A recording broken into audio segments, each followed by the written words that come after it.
traveling to consciousness, exploring spiritual journeys to find answers in uncertainty.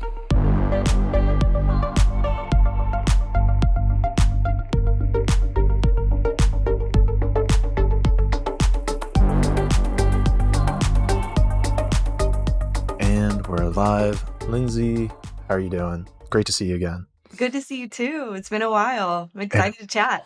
It has been a while. I was looking at our last podcast, which was episode 24, and it was just a little bit over a year since we recorded together. And I know that your life has changed drastically since then. Yeah, I feel like I'm not even the same person. I'm sure you can relate. You've had periods of life like that. But the last time that we talked, I was going through a breakup. I had been engaged and I lived in Nashville. And since then I I moved back to LA for a little while, and now I'm in Scottsdale and started a new relationship, and just so much has changed in a positive way. But yeah, I would say that right after I talked to you, I went through another like dark night of the soul, really like figuring out what was going on and who I was. And there was just so much healing that I had to go through. But do you think that's just like a part of it? Do you think there's like multiple dark nights of the soul, or do you think there's like just maybe this is the last one? Like, what's your opinion on that after going through it twice? yeah, I mean, I don't think it ever stops, And I think that sometimes, especially in the industry that we're in, and when you're a leader and you're trying to show other people the way, what I noticed going through that process was that it brought up a lot of like imposter syndrome and shame for me as I was going through that, as if there's some kind of expectation that when you're in that level of leadership that you're not going through stuff. And I think that for me, what I realize is that I become a better leader and teacher when I am faced with challenges in my own life, and I'm able to navigate that and move through it. And I'm more empathetic and I can hold space better for people.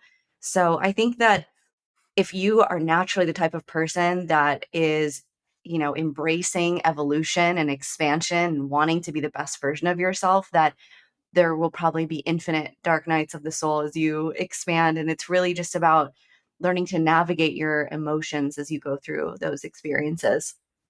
It's interesting because, I mean, of course, I'm sure there's a piece of all of us that wants it to just be an easy ride and just to kind of make it easy, go with the flow. And I think that was even the title of our our last episode, which was like, just go with the flow of it. Right. Yeah. So do you feel like there might be some connection between just going with the flow with it and then like actively seeking the next thing before it just piles up and becomes too much and almost triggers a dark night of the soul? Or is it just this like highs of highs and lows of lows? Or like does it kind of make sense where I'm going with this? Yeah, I think what I've learned through this whole process is that, it's not about reaching a life that is just purely positive and happy and great all the time. In fact, I think that we become attached to that. I'm in the manifestation community, so I think that there's a level of toxicity sometimes that, we're expected to constantly be reaching for this next level and this higher level, where we're really not appreciating where we are and how far we've come and what we've gone through, and really relishing in that experience and giving ourselves credit for that. It's like, okay, well, I'm here, what's next? What's the next thing I have to reach for? And I noticed that I had kind of gotten in that cycle of like, all right, what is my next highest version of myself? What is the next version of me doing? And I was realizing that it was starting to make me, not feel good about myself and not really appreciate where I was in my life. So I think that you have to find this balance in between, where you're not seeking to be at the top of the mountain all the time, because we live in a polarity. So when you're in the high highs, naturally you're going to have to come back down. You're going to have to be balanced out. And so I think where I'm learning to live my life is sort of in that sweet spot of like, when it's good, that's great. I'm appreciating that and I'm loving it, but I'm also not attached to that. And I realize that there's going to be a time when I'm coming back down, and to kind of ride the wave of that. Yeah, it's kind of bringing up the idea of like the childlike nature for me, at least, because it's like I want to. For me, at least, I'm trying to like put more childlike play, if you will, into everything I'm doing, from podcasting to just having other conversations that I'm not recording, to eating food, to journaling.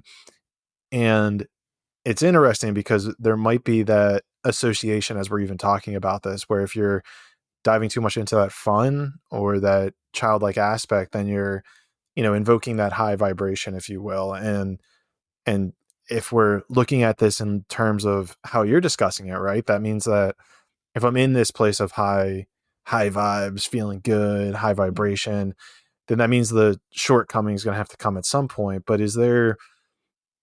do you try to keep that balance before it happens? Do you try to seek out that bad thing before, the eventual collapse of it? Or is it just riding the wave? I think it's riding the wave, and really being present. I think that, I've experienced a lot of loss in my life. So I think in the experience of loss is where we find gratitude. And I try to, no matter what I'm going through, I just try to keep that in mind, whether it's positive or negative, that the only constant in life is change, and that no matter where you are, it's going to change. And if you can just find the value in your present experience and get the most out of that you can, and see it as an opportunity, I think that you find life is a little more even keel. And when you're in the dark place, it's not like you're trying to shift yourself into a more like super positive state, but you're just trying to come back to balance and homeostasis, and being able to look at kind of both sides of the coin for what it is.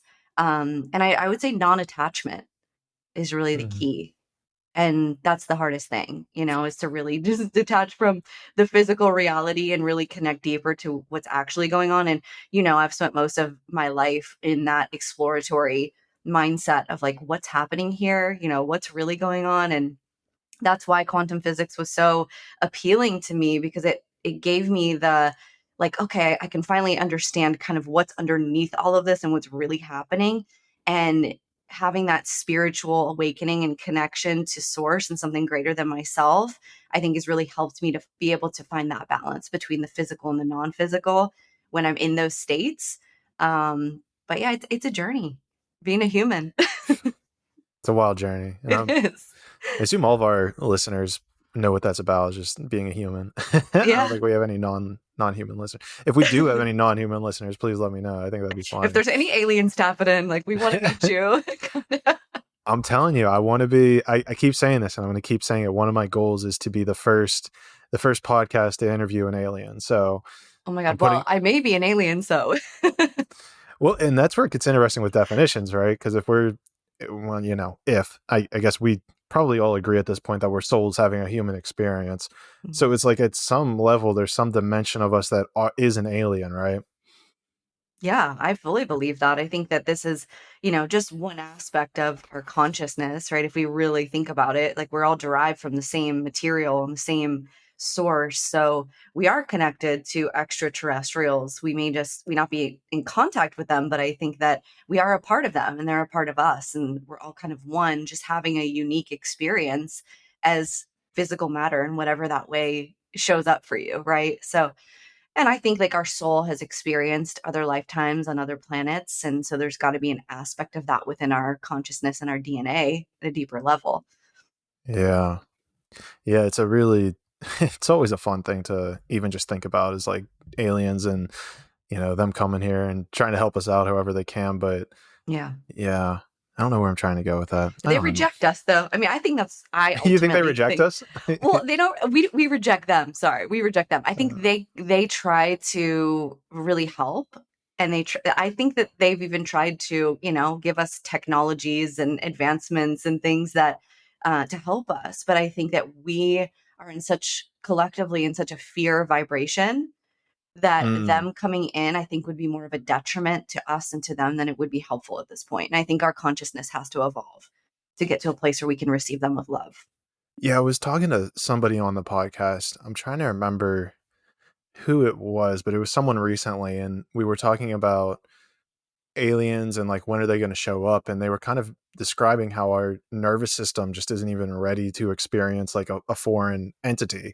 Yeah. And I found it so fascinating when they were talking about it, because I've worked through that mental exercise with myself of like, just sitting on my bed, kind of just chilling, vibing out, and thinking to myself like, okay, if an alien was actually like, imagine a, the typical gray, if you will, with like the big Mhm. eyes and the gray skin. If it was to actually appear in my room, like what would my body feel? And whenever I thought about that, I had this like surge just go up my spine of like, oh shit, like this is scary. Mm. And it's funny because like I see myself as being someone who I feel is on average, not trying to put myself up there, but just like on average, like more open or receptive to that idea. But even I felt, even in myself, that I had this like fear of even just experiencing an alien in general. And I was like, huh, it's an interesting thing to come across. Yeah, and I think a lot of it stems from like movies that we've watched and conditioning that we've experienced to create that core belief that, they're bad, they're here to hurt us. Like we've seen all of these movies. So it makes sense that your body is conditioned to believe that and to think that. But I think, yeah, we have to be able to get to a place where we're not afraid of them and control Yeah. that, right, in our nervous system. Well, even like in a lot of the content that I've put up there, it seems like a lot of people just even believe aliens to be demons and Mm. be of demonic force, which I find super fascinating. So I can only even imagine at a more of like a human level of looking at like consciousness and all that, that we're literally just not ready. Like if we literally think they're demons, and I'm not going to say they're all good, not going to say they're all bad. I'm sure there's some that are terrible aliens that we don't want Yeah. to come into contact with. But it's like if you're not ready to see something, it's not going to present itself, right? And if they're at that higher frequency already, then there's no reason that they're going to try to come down here and convince us that they're good. Right. I mean, they'd have to lower their frequency to be able to interact with us. And there are people that channel extraterrestrials. And I don't know if you're familiar with but Bashar, I feel like I've heard that name before. Bashar. So Daryl Anka is a channel for Bashar, and I've studied a lot of his Mhm. work and I've watched a lot of his stuff. And um, he has to like basically slow down his frequency to be able to interact with Daryl Anka to make these translations. And it's the same thing with like Abraham Hicks. Mm. She Esther Hicks channels Abraham, and it's said to be an extra or a higher dimensional being or beings being channeled through her. So they're making contact. It's just not physical contact, I think. Yeah. Yeah, that's what. And so this actually, if this comes back to like a real world kind of discussion where, talking about like being of different frequency and higher vibration and lower vibration, have you ever thought about that in terms of like your business or what you're creating, where it's like it might be, of such high vibration that it's not going to attract a lot of people? Does that kind of make sense?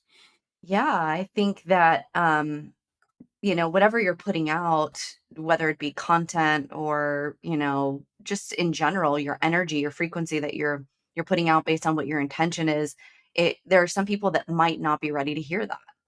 They might not have met themselves at that place where they're ready to receive the information and they're ready to be honest with themselves and to be open to that and expand their consciousness.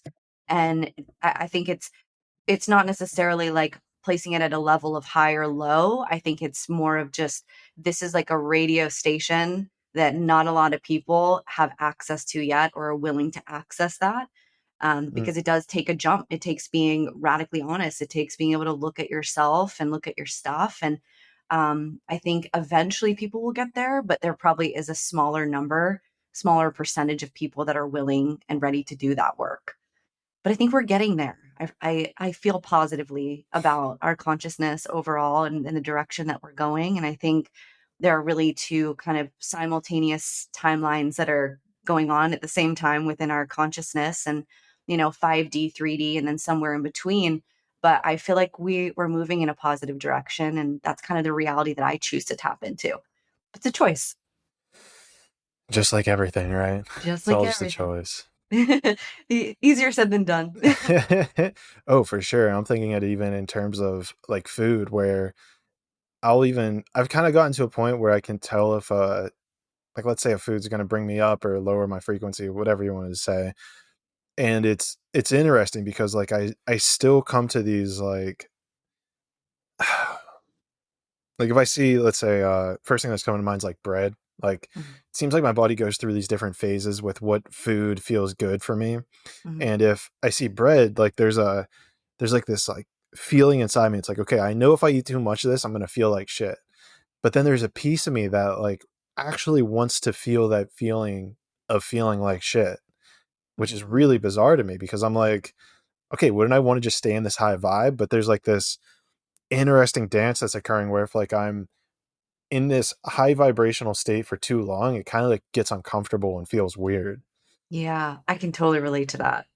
It's like being like so high and then it's kind of like the demon on the shoulder, you know? It's even I don't know if you've ever experienced this, but like when you're in a fight with someone and you're in conflict and it's like, I know if I just did this thing that it would be over and we'd be good, but like a part of me is like, I'm enjoying this. Yeah. We all have this little thing inside that we want.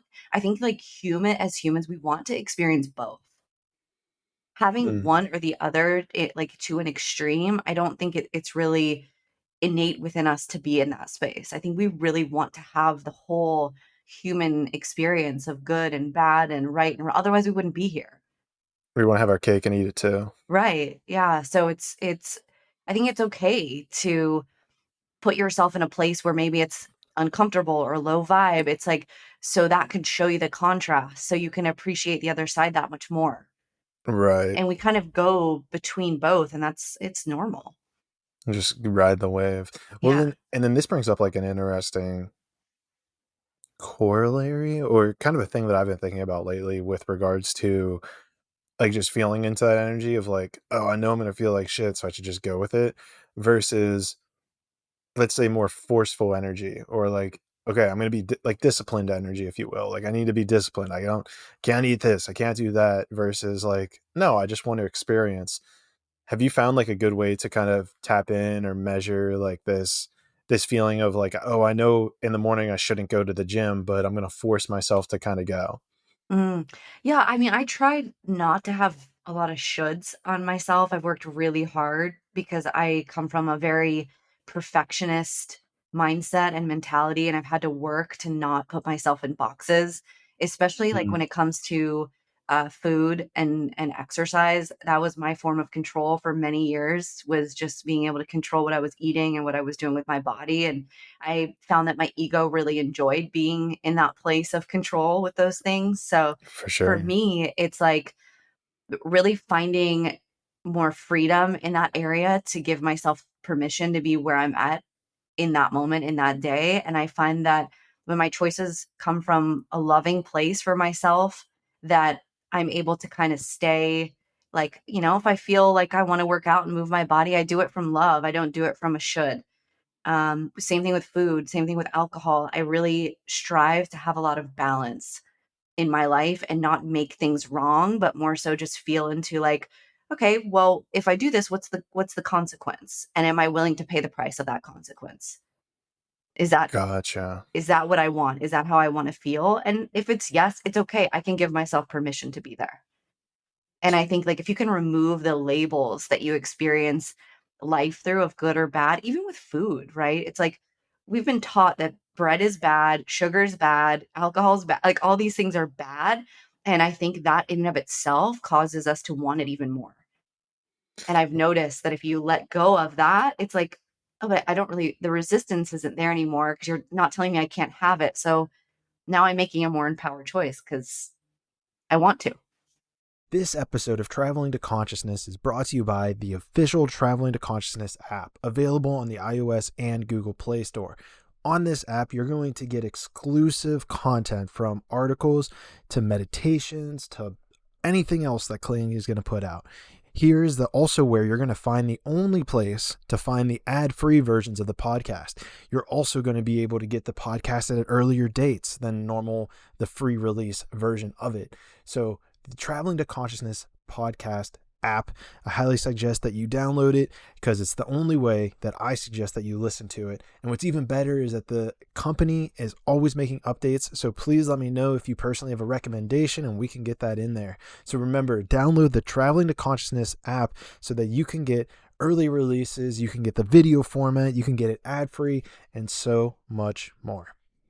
It kind of feeds that feeling of like you're saying I can't have it, so I want it, Hmm. right? This is bad. This is wrong. And that little kid, coming back to being childish, whoa. It's like if you tell a kid not to do something, 9 times out of 10, they're probably going to do it.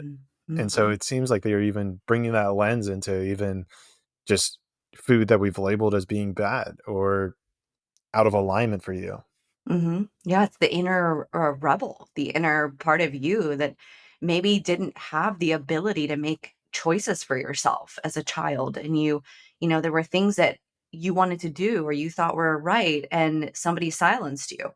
And I think it's like your inner child tries to regain power and control to be seen and to be heard and does the complete opposite. And this is actually what self sabotage is. As an adult, you're trying to make a decision for yourself that is good, and it's going to move you in the direction you want to go. But that child within you is like, you know what? I'm not doing that. Screw it. I'm doing all the things that I wanted to do. And I think in some instances, it's actually really healthy and healing to let out the rebel, to give Right. yourself permission to do that. And then it's almost like, okay, I don't need to do that anymore. To kind of just like let yourself break things. Yeah. It's like, if my mom told me this story that she was caught smoking cigarettes as a kid, and her grandmother made her smoke the whole pack. It's like, all right, if you like smoking cigarettes, smoke the whole pack. And she was so sick that she never did it again. And it's like, sometimes we just have to put ourselves in that place to be like, oh, this was my choice. And I'm choosing now not to do this again. You're not making me do this. This is me. This is a me thing. Right. And that's empowering. Yeah. And maybe that's the crux of it, right? Is just to empower yourself. I think 100%. It's to set the child free. I think that is really what I've learned and throughout my experiences is that it's like letting that part of you have a voice, letting that part of you express itself, and removing all these layers of years of conditioning and masks and who you've been told to be and how you've been told to show up. And, honestly, just throwing all that out the window and giving yourself the space to just be who you are, Mm, do what makes you happy, do the things that excite you. And I think that so much of my journey has been about undoing all of the things, who I've been told to be and what I've been told to be and how I was told to act, and that I was too much, too emotional, too sensitive, to this. It's like I had to undo all of that and liberate myself. And I think that this is like the most me I've ever felt. that's awesome. And it's liberating. And Congrats. this is why I encourage the work, that we do, is to get people to that place of liberation and freedom within themselves, because that I think that's when life really opens up and it really gets good, because you're not living somebody else's life. Mm. And I guess yeah, because I guess those would be what the walls that are getting put in, right? Is if Mhm. the walls are getting put in, then you're being molded into a way that somebody else was living. Yeah. And that's abandonment. How so? I think that's abandonment of self, because Oh, when of you're self. growing right of self, yeah. So when you're growing up and you're being told like, okay, who you are and what you're saying is wrong. It's like, this is where we disconnect from the intuition as well, right? As children, we're like, but I think this is the way it is. And you're told, nope, you're wrong. You're crazy. That's your imagination. So we disconnect from that. And we think that everyone else is right and we're wrong. And we abandon ourselves. And this is where most people get into adult lives and they feel empty inside because they've completely abandoned their own truth. I saw a really good reel or a really powerful Instagram reel the other day, which kind of was like this. It was like one guy who created this, but the way he set it up was as if he was like he had like a little lighter and he was like flicking it and he was acting like it was his kid version of himself. And what was it? Oh, it was like how childhood trauma happens or something like that. That was kind of the title of it. But I think this could expand out to a lot of things. And he had a lighter in his hand and he kept flicking it, and then he would get it to light and he would kind of like light up with joy. He'd be like, oh yeah, it's joyous. And he's like start looking around, and then he would kind of put it up to his parent, and the parent would blow out the light and kind of be like this face of disgust. Hmm. And so then the kid would kind of look away, didn't know what to do, and then did it again, tried to get the light to kind of shine, got it to shine, and was like all excited and showed it to the parent. The parent blew it out and kind of gave like this like sign of disgust. And then the kid like kind of just like sat there with the lighter and was just like, okay, well, what am I going to do with this? Like, the parent doesn't give a shit about this lighter. Like, okay, fine, I'll just stop. And then it kind of showed him having a kid and a kid kind of doing the same thing with a lighter, showing it to him and then him blowing it out. Hmm. And I was like, oh man, that hit home on many different levels. Yeah, that's that core belief of like, I'm not enough, I'm not good enough. And this must mean, right? It's like when those moments happen in childhood, I think that those are the formative core beliefs that we have. So this must mean I'm wrong, I'm bad, I'm not enough, I need to change who I am to be loved and all of that. And then we spend all these years trying to become what we think our parents want us to receive their love, and then we're completely unhappy with our lives, and that's where I think most people Mm-hmm. are. Yeah, and I guess how it sounds like you've done a lot of work to kind of find yourself a way or out of that, or burn down these walls, if you will, to self liberate yourself a bit more. Are there any like exercises or techniques that you've been doing? Is it something that just kind of varies based on the day, or like what does the process look like to discover what these walls are? Yeah, there's quite a few I would say that I kind of go to. Number one would be inner child healing. So really developing that relationship with your inner child. And I remember like first learning about inner child work, I was like, this is kind of weird. Like there's a like, kid inside. It's like it's kind of foreign. It's a foreign concept, but it also makes so much sense because, in quantum theory, everything is now. So your past, your present, and your future all exist simultaneously within this present moment. So that child part of you still exists in this moment that is experiencing that pain, and it hasn't been liberated because it's never been given the space to be seen or heard. And I Mm, think that when you go into that and you're really aware of your own triggers, right? Because the trigger is the entry point to the wound. So if you're being triggered, it's an invitation to be curious and be inquisitive with yourself. And I think journaling is a great tool for inner exploration. And when you do feel yourself experiencing a trigger, to just take a pause and to just write down and be like, what is coming up for me? When's the first time that I felt this way? Where was this derived from? What's the beginning of this? And you'll be brought back if you have the patience to connect with your unconscious and your subconscious mind. You'll be brought back to that moment when it first occurred. And I think that after you identify, it's important to be able to feel the emotions and release the emotions from your body that are connected to that experience of whatever that trauma was, whether it was a small trauma, a big trauma. You have to give yourself the space to feel that. And that's where breath work I've found to be really helpful to kind of mhm. somatically move that emotion and that energy out of your body, to breathe into it, to give it the space, open it up, feel it, and then, give yourself what you needed as a child in that moment that you might not have received.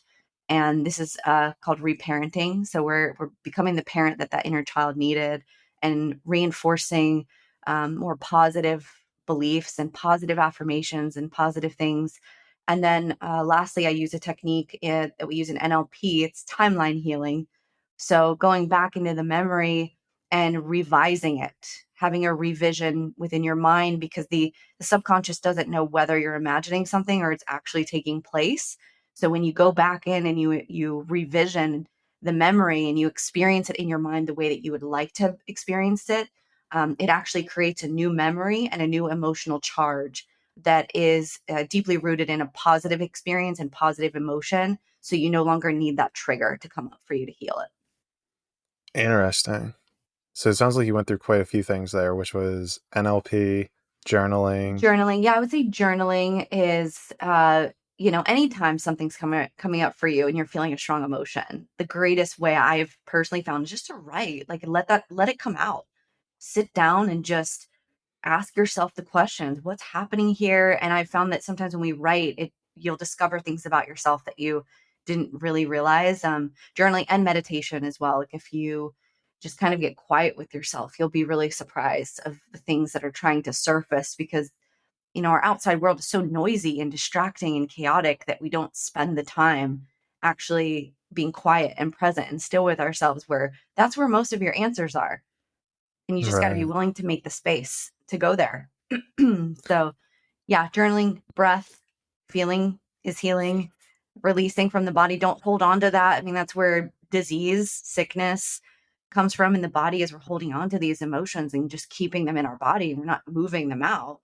And then, obviously the revision work works at the mental level. So you're really connecting spiritually, mentally, emotionally, physically with all of these aspects of self to come into alignment.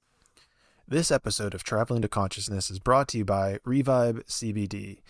Now, I know what you're thinking. Another CBD product? And typically, I would completely agree with you. I've gone through all my trials and tribulations with CBD products, but this CBD cream is unlike anything else.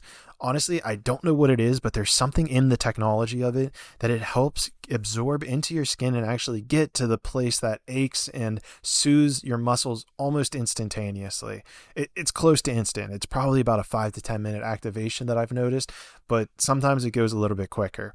And so I know it can be difficult for find the right one. And this was my personal favorite that I found after long enough. I don't want to go back to that dark time, but I found it. It works amazing. And the creator of it is an incredible guy. So I highly recommend you click the sponsors link below, click on the Revive CBD tab, and get yours today. Revive CBD. Feel better, live better, all premium, all natural CBD products. It's interesting too, because everything you're highlighting here seems to be things that are at some level very basic, right? Breathing. Okay. We've been doing that since the second we were born. Visualization. We've been doing that since the second we were born. Writing. I mean, maybe not the second we were born, but everyone learns how to do that at a very young age. Meditating, which I guess people haven't been doing really. It depends on where you're at. But if you just choose to sit still, it's something that everyone can basically do. So it's really not like there's a high entry point to do these very basic things. It's simple. It's actually, we overcomplicate it so much. I think that the ego wants it to be this like really drawn out, intense, dramatic experience so that we can give ourselves permission to let go. And I think it's really a lot easier than that. And going back to the basics, I would say it's simple, not necessarily always easy, but it's really simple when you break it down. Like we have all the resources and the tools that we need that don't cost you any money within Right. yourself. Right. And I think we strive, like so many of us are seeking like the external thing, like I need to go do this class, or I need to go do this certification, I need to go do this thing. And so much of it is like outside of you as a distraction from what all you need is yourself. That's really all you need. Yeah, it's reminding me of whenever, so it's been a couple of years ago. I don't remember how long ago this was, but I distinctly remember that like almost every other day I was probably ordering something off of Amazon. Just something pops up. Yo, I probably need that. Oh, okay. Like I need that. Just kind of like these gut reaction buyings. And I realized like, I don't remember exactly what it was correlated to, but it was something with like meditating more and what was it? It was something like meditating more and probably something else along with like this spiritual line of inquiry. I realized that my Amazon purchases like just started going down. Like I just naturally stopped buying more things. And I found this to be such a very interesting corollary of, okay, like what the hell was I buying in the first place? And then now it's like, okay, I really don't need all the things that I was buying. So like what's going on here? And I remember it being a very weird kind of quasi situation I found myself in. I mean, most people do, or most of us are actually just like looking outside of ourselves for the thing, the fix that's gonna, oh, this is gonna do it. This is gonna be the thing. And that void, it's never filled with anything outside of yourself. And we get to that point where we start to realize that, yeah, maybe it's a temporary high, or maybe it's a temporary feeling of goodness, but it's not sustainable. It's not long lasting. And you get to that point. We're like, okay, there's got to be more to this because I've tried all the things. I've tried the drugs, I've tried the sex, I've tried the alcohol, I've tried the the food. It's not filling that void. So it's got to be something deeper within me. And I think that is the place where most people experience their awakening. Yeah, that's certainly what happened to me in my journey with living in San Diego. Had basically everything that you listed on your list there, and it was so readily available. I mean, I always tell people that I find specific parts of San Diego, but San Diego in general is kind of like this Neverland where you kind of go and just you can have all the fun that you want in the entire world. And I was having a conversation with a buddy of mine, and he was kind of talking about how it felt like he was still in that energy of still trying to kind of be in Neverland, if you will. Hmm. And I kind of was talking to him like I'm very much at a point in my life now where I am almost not even seeking that external pleasure of whether it's a relationship or, drugs, alcohol. And so I found it interesting. And he was like, oh, like you're kind of on this, I forget the word that he used, but it was something of like foregoing desire. And I was like trying to tell him, like, no, it's not like that I'm exactly foregoing it, but I'm kind of just like not actively seeking it, if that makes sense. Hmm. And it got to this interesting point where I kind of got to this weird stance of like, do you actually need to experience all of those external pleasures and desires in order to realize that you don't need them? Right. Like there's this interesting conundrum of in my journey where like I had all of it, right? Well-paying job, I was set for my life, great friend group, great house, great everything, right? And yet there was still that piece of unfulfillment. And that's kind of what happened to me with my little like, oh shit, there's something more here that I'm missing. But then I've always kind of been curious if people can get to that point without ever experiencing all of those physical world items, if you will. Yeah, it's a good question. I think, we're not really taught how to cultivate like inner pleasure. Like I don't think I was ever taught that. I mean, you realize or you think that all of that comes from other things. And I think that what I've realized is even like with relationships and, being in love with someone, all it is a permission to experience the love that's already inside you.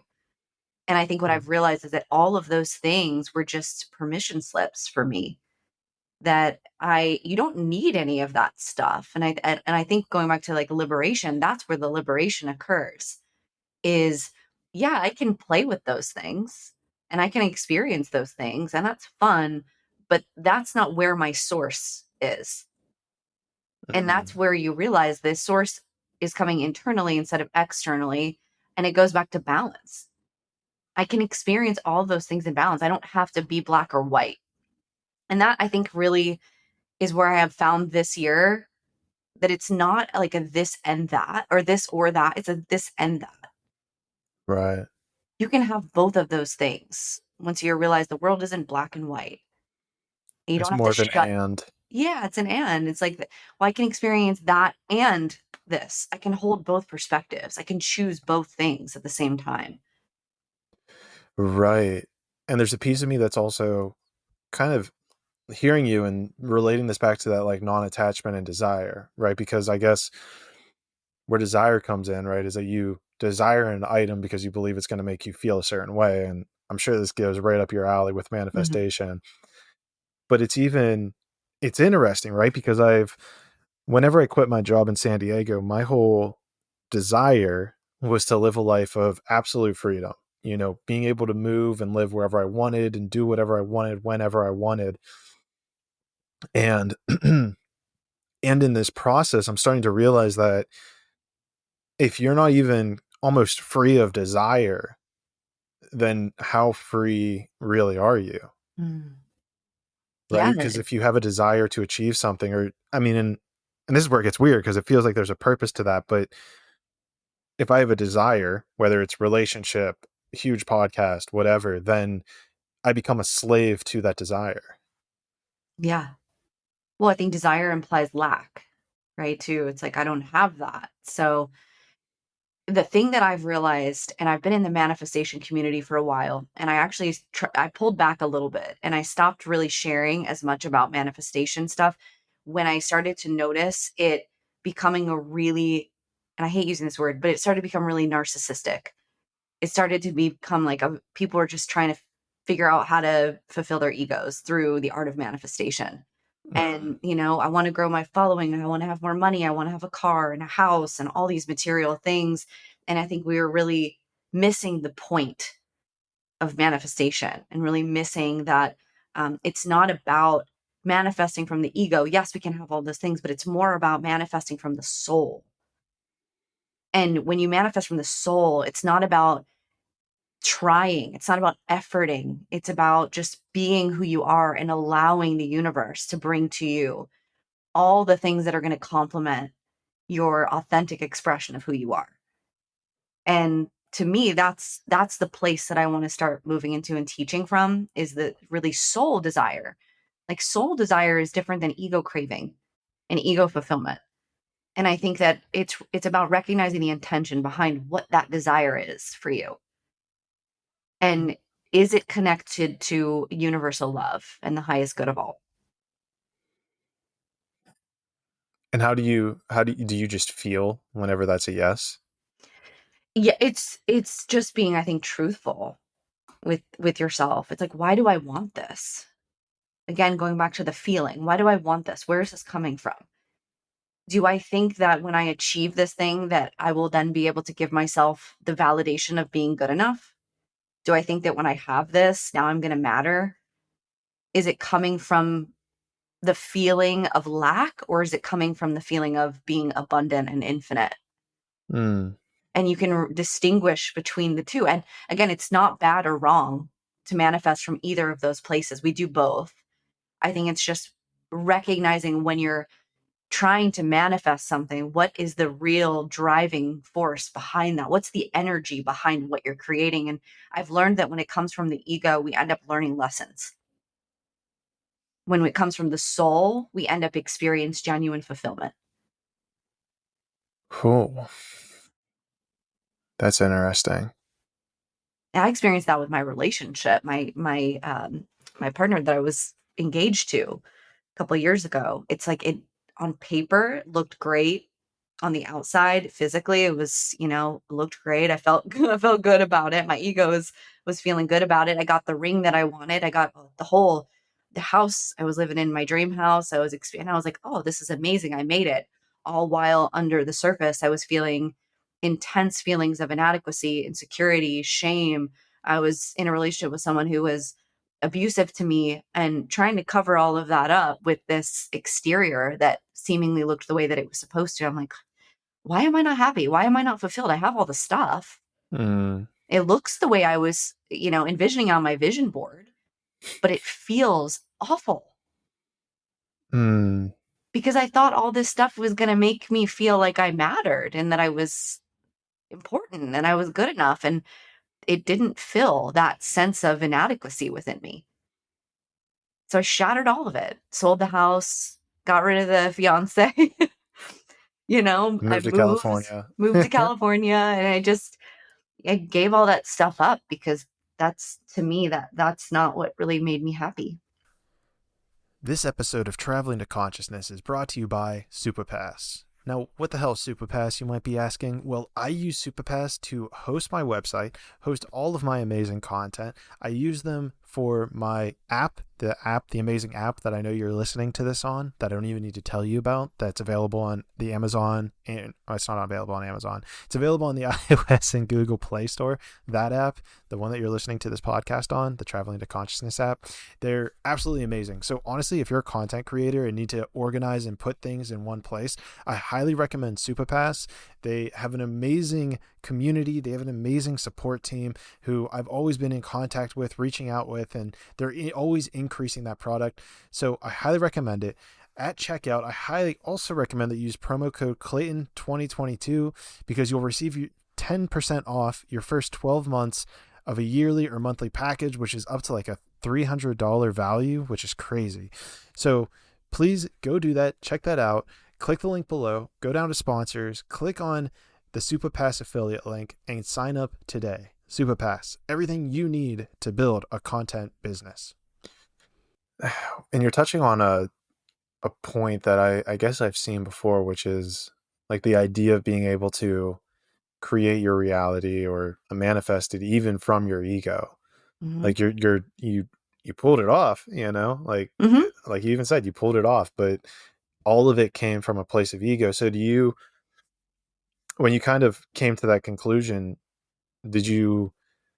next time you made a vision board, I'm assuming you made another one, did you find a way to pivot that from the ego to have it come from a place of the soul? Like Yes. what, because right, because like in my mind, right, if we're putting a piece of paper on pen, if we're putting pen on paper, right, you could write the same words, right? I want a husband with in this house with a ring.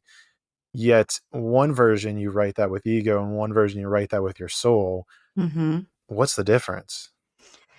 Yeah, I think from the place of ego and manifesting like the ring and the partner and everything, for me, it made having that to my ego made me feel like I was worthy. Like I was worthy of love. And it Mm. was coming from that place of not already feeling that. I didn't feel worthy. I didn't feel lovable. I didn't feel any of those things. And I thought that when I had that, I would feel that. And I didn't. And I was like, oh, it's not about what I can create outside of myself. It's about what I can create inside of myself, which is the feeling of worthiness and being enough and being valuable from the inside, which meant really figuring out who the hell I was outside of all the stuff, like all the illusions, all the physical stuff. Like, who am I? Do I even like myself? Do I even like who I am? Do I like who I am towards other people? Do I like how I'm showing up? And I think I really brought it back to me and identifying all the parameters and all the belief systems and everything that was making me feel this way and unearthing that. And then you create, when you create from a deep sense of worth and confidence in yourself and integrity and truth, your vision changes for what you want for your life. And that's where that's so that right there at the end there is where it gets very fascinating for me, because a lot of what I've been fixated on right now is just the idea of like releasing desires. And I can feel that there's like this other person, if you will, inside me. It's probably the ego, which is sitting there saying, "Oh, if you let go of these desires, you're not going to get any of these things. Like it's not going to happen." Mhm. But there's like also that piece of me that just doesn't believe it, right? There's, whether it's from the external world or internal world, I'm not sure where it comes from, but there's a piece of me that's saying like, just because you want it's such a fascinating thing to talk about, because it's like, just because you want, like, you can want something, right? Like in your case, husband, the house, whatever. Mhm. And I'm sure that can be manifested out of both situations, ego Mhm. or soul. But it's like it almost sounds like you didn't, like, you like the desire, like to desire something, right, is always, I think you said this earlier, now that I'm articulating it out loud, maybe it's just resonating in more with Mhm. me, where you're, that desire, the energy of desiring something is purely from the ego, more of just, I am going to create all of this stuff for myself because I am that powerful. Mhm. I am that. I like whatever the desire is that you have. It there's a part of you that is believing you don't have something. I desire this because I don't have something. So again, coming from that place of lack. And whatever you think you want, if you can really just get in touch with, what do you think that's going to bring you? Mm. What do you think that desire is going to give to you that you don't already have within yourself? And I think it's being able to then turn around and cultivate that feeling within yourself. And then the irony of it is that when you no longer need it, it comes to you. And that's sort of the paradox of life. The more that you fill yourself internally with the feelings that you feel are missing, all the other stuff will materialize around you as evidence of your energetic state of being. I think you just touched on something that really just kind of clicked in my head, where you were saying, um, like, utilize almost that, like, you can almost utilize, you kind of said this, but I'm going to articulate it maybe a little differently, where it's like, if you desire the husband, right? It's like, why do you desire a husband? Oh, validation. Oh, Mhm. worthiness. And then you can almost use that worthiness or that understanding of validation to then, because again, this is coming from that ego. You can then use that to, whether it's like reparenting or journaling, figure out why you need an external thing to feel that certain way. And I feel like that might be the way you can kind of like use that answer as like its healing mechanism to get you to the place of your soul, if you will, or creating from your soul. 100%. Yeah. And it's like, I think the difference is like, okay, well, if I want the husband and all this stuff to feel validated, the invitation is self-validation, right? So then instead of my desire being coming from lack of needing fulfillment for external to internal, we reverse it. And now it's like, I want a partner, I want a husband because I want someone to share this overflowing love I have with someone. I want to Mm. share the value that I know that I have internally within me. I want to be able to share that. I want to be able to give that. And I think that's the core difference between lack and abundance is I have all of this love to give and share instead of I don't have any love or worthiness within myself. I need it from someone else. Mm. And that's the switch. That's the energetic switch where now you're going to start to attract differently because you're not attracting from like the void. You're not attracting from that space, which ultimately is just going to reflect back to you that you don't love yourself, that you don't feel good enough, that you don't feel worthy. So these are the partners you're going to invite into your life. That was my experience. Feeling not good enough, you're going to get someone that pokes on that wound for you as a gift. Right. Whereas if I just feel like, and this has been the kind of the difference in my past relationship and the relationship that I am in now is that going into this relationship, I had really established a lot of love for myself. And I started to integrate all of the things that I disowned and all the things that I thought were bad or wrong about me. I started to really see them as unique gifts that made me really special and valuable. And I know that I have a lot to offer because of the work that I've done on myself and just who I am and the light that I have. So my tolerance level for behaviors that are hurtful and that don't feel good to me is way smaller because I love and value myself more. So I don't participate in experiences where I would before because I didn't feel valuable. So I thought I had to tolerate a lot more. Whereas now it's like, oh, that no, I'm not tolerating that because I love myself And and looking, boundaries.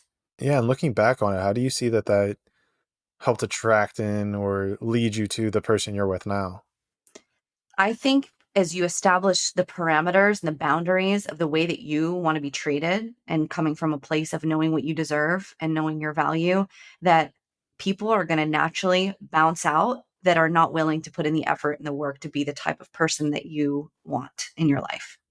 So as you Mm. establish that, you invite someone up. And I think that's really what I learned. It's like instead of demanding someone to be the way you want them to be, stand in your power and say this is what works for me in a relationship, and this is what I need to feel seen and heard and loved in a relationship, and it's okay if you can't meet me there. So it sounds like I still love you. you Mhm. almost are able to say no to people quicker then. Yes, yes, you say not even like say no, but you say no to certain behaviors that you've entertained in the past because you know where that's going to go. I've been down that road. I've been with people who are emotionally unavailable. I've been with those type of, and I know how that's going to end up. So the only way things will change is if you make different choices. If you go into you break up with someone, you go into the next relationship, and you do the same exact things, you're going to get the same results. You have to be willing to change yourself in order for everything else around you to change. That's it. All starts with self. Yeah. It's not easy though. It's really Is not it? easy. You know, I mean, What even makes it now in my difficult? relationship, I would say like, no relationship is perfect. And even in my relationship now, it's like, I think there's a fundamental difference between men and women that I've noticed. It's like, women we want to express our emotions. We want to talk about how we feel. We want to maybe like sometimes it's a lot for men that really want to fix things. They want to solve the problem. That's kind of just innate. And so we have these two really different perspectives and then you try to come together and make sense of each other and it's not always easy. You've got to Mm. be willing to disrupt your own patterns of unhealthy behaviors and you've got to want to. And it's okay if somebody doesn't. That's sort of my approach to relationships these days. Like I don't go into it going, this thing has to last forever and it's going to be perfect and this is the end all be all. It's like, I'm going to go into this with an open heart and I'm going to explore whether or not this is right for me. And I Interesting. think my approach to life has been open your heart, take the risk, do the thing. And if it works out, beautiful. And if it doesn't, you learn. And to kind of remove this layer of judgment and shame that we put around ourselves and just give yourself permission to live life and figure out what the hell works for you. Right. Be okay with walking away from things that don't. That's probably a difficult part too, is that Mhm. that can invite in fear as well, as if you're not ready or don't want to move on from, the past, or especially if it was a good thing and nothing bad even happened, right? Like if you were, I know I've been in relationships where like nothing bad happened, but just circumstances of life pulled us apart. And I know that there's that resistive energy to, oh, I'm not going to find someone like this, XYZ, but there's a Big Sean quote. I think I actually brought this up last time we talked. For some reason, I feel like we did, but the Big Sean quote, which is like, "What's the perfect girl if it's not the perfect time?" And so it's Mm. like, you have all these different areas, I suppose, of what goes into making a relationship solid, and that seems like one of them as well. Yeah, you got to be ready. I think you got to want it. And the thing that I realize is like you do all this healing work on yourself and you think you're like, I'm good, I'm solid, I'm feeling like I'm aligned, I'm confident. And then you get in a relationship. You're like, oh shit. Like all the things come back up again. You're like, all right, well, I still got that insecurity or I still got that fear of abandonment. I've still got that rejection coming up. And you get the opportunity to look at yourself. I think that's the gift of relationships is we get that mirror reflection back to us and you can choose to fight it or you can, choose to use it as a vehicle for evolution. I'm kind of curious too, because I was looking at pictures of, where was I? Oh, on your Instagram, and I saw pictures of the guy you're currently with and you. And I was like, this is like there was something that like felt real here. I was like, okay, there's some like solid energy that's kind of coming through this photo. So I'm curious, like A, your thoughts on that, but then also B, if you've looked at photos of you with your ex fiance and then the person you're with now and seeing any similarities or differences. Oh yeah. I mean, I think that it's interesting. I noticed my ex, we would get into like these huge fights. Like I'm talking, it was like knockdown, drag out. And then he would post a photo of us and be like, I love you, babe. You're the best. Da, da, da, da. And I'm like, all these people think that we just have this beautiful relationship and it's just so fake. It's so fake. And after that, I just was like, I never want to portray that to the world ever again. So yeah, when I look at those pictures, even the engagement photos, I remember when he was proposing to me, I had this like nauseous feeling in my stomach. And I was like, "Oh god." I knew deep down inside that this wasn't the right person for me, yet I ignored it. And what happens when you ignore that, like the universe intercepts and just blows shit up for you so you can move on. But yeah, I think with my relationship now, I've decided to be a bit more private with it. And to, there's things that I like to share, but for the most part, I try to just keep that to myself and nurture it, and really keep it. Yeah. I don't know. I don't feel like I need to share as much. And maybe that's just like a thing that I'm equating to my past relationship is unconscious, but that's kind of where I'm at. I mean, as a content creator, I've always kind of thought about that line of how much do you share? How much do you kind of hold back? Do you just like let it all out there? Do you pull back? And so it sounds like you're approaching that balance in regards to relationships as well. Yeah. I mean, how does that, I don't know. When I think about my content and what I put out, I really try my best not to just put filler content out there just to be like, oh, look at me. This is my life. I think there's already so much toxicity in the social media arena, making people think their lives aren't as good as other people. So I try to be really conscious of what I'm putting out and making sure that it's adding value to someone's life instead of just filling up their feed. So there are aspects of relationships I think in the future as I evolve and learn that I'll be able to share more in that area. But right now, I just feel like the content I put out is curated to like a manifestation and teaching quantum physics and all those things, because I think Mm. that people will get a lot more out of that than just seeing fluffy pictures of me and my boyfriend. A little bit more on brand. Yeah, and I think it's cool to share your life, and I love to be able to share my life and my lifestyle with people, but there are bigger, more important things I think that I have as far as priorities and sharing.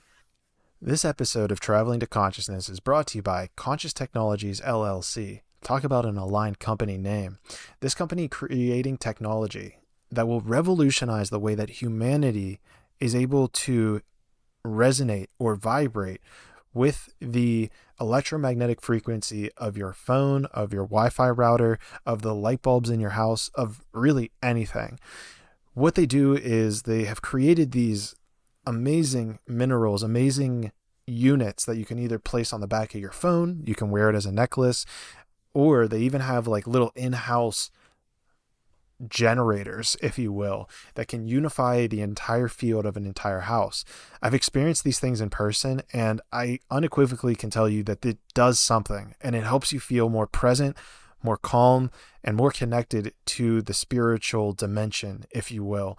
And I highly recommend that you also check out episode number 034, where I actually talked to one of the co-founders, and it blew my mind away. One of my favorite episodes, where we actually get into how he creates it, why it's created. And, if this wasn't enough of a sell for you, go check out that episode, because I know that it will sell you after that. Conscious Technologies LLC, harmonizing the planet one person at a time. Sure. I mean, I guess from my perspective is it helps even validate the right word. Maybe validate doesn't feel like the right word, but it almost helps show that like what you're doing is accurate, right? If you are able, especially I know majority of your clientele is probably females, and so it's like I assume majority of them, or a lot of them, and this is probably a lot of my past programming, want to probably find a significant other. I mean, Mhm. honestly, who doesn't? I'm sure guys at some level want to find one as well. But, when you're coming from that emotional state, it might be a little bit higher. So, I mean, I don't know. I could see that as even being a helpful thing to your business. But again, I'm sure there's that line where it's like, how much of this personal stuff do I keep private? How much of it's like, can I actually leverage for my business? Do I actually want to leverage my personal relationship for my business? And there's this dance that Mhm. probably occurs there as well. Yeah, sometimes I feel better about keeping bigger manifestations like that to myself, even in the beginning stages. I think that, we have a tendency to like get other people's opinions and what do you think about this? And what do you think about Mm, that? And then all of that kind of clouds your own judgment and intuition. So those things that maybe you haven't quite yet solidified and feel really grounded and confident in yet, it's sometimes a good thing just to keep that to yourself mm. until that manifestation feels really, really solid and grounded and you're unaffected by other people's opinions and judgments and things like that. That So, feels like a really powerful thing to discuss, because I was even thinking about this somewhere along the way, because someone was talking about how by telling other people your goals, that gives the goals like more power, right? So, mm, the one that I've had on here, right, is number one we already kind of talked about, was like interviewing an alien, right? I know another one's to be like on Joe Rogan's at some point. And so I find it fascinating, because it's like I've always kind of gotten this like double-edged sword, where people I've talked to tend to say that you should share those goals with other people, because then who knows, somebody listening might know Joe or might know an alien mhm. and can get that worked out. But then it's interesting to your point as well, because I think you're bringing in a very powerful aspect, which is if you don't feel certain in that idea, right? Like that's a possibility of me going on Joe Rogan's, then the world or people are going to come through the woodworks and be like, hey, it's not possible. Like, dude, it's not Mhm. happening. Like, you'll never be on there. The stuff you talk about, he doesn't give a shit about. You know what I mean? And then you're going to latch onto that, and it's going to almost deteriorate your your drive to do Mhm. such a thing. And so I think it's a really important point you bring up about creating that solid foundation below a goal before sharing it, but then maybe even getting to the point where you can confidently share it with others. Yeah, you've got to get to that point of certainty. And I think it's good to share. Like, I have girlfriends that, like, we're at the same level in terms of expanded consciousness with our dreams and our visions. And there are certain people in my life I know that if I go to and share that with them, they'll be like, oh my God, Lindsay, that's amazing. Go for it. Like, that's so cool. Let me hold the vision for you.